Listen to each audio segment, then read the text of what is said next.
Aujourd'hui, nous vous présentons Question pour un maillon, un outil tout public qui s'utilise en groupe et avec un animateur.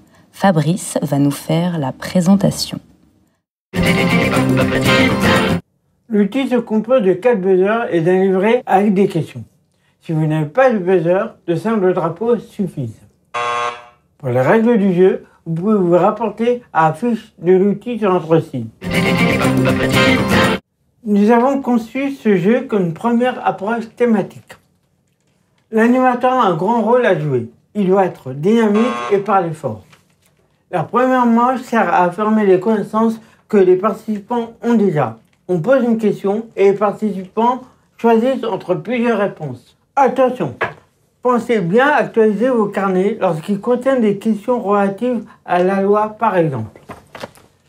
La deuxième manche permet au joueur le plus rapide de s'exprimer. On pose des questions ouvertes. Par exemple, qu'est-ce qui peut amener à faire un dépistage? Pour finir, la troisième manche sert à remettre du sens sur un mot qu'on a l'habitude d'employer, mais pas toujours de la bonne manière. Cette manche peut également servir à faire connaître un endroit. Vous avez compris? Les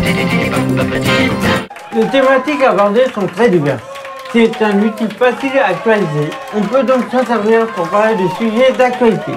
Nous avons mis à votre disposition sur notre site 2 exemples de carnets. N'hésitez pas à les consulter.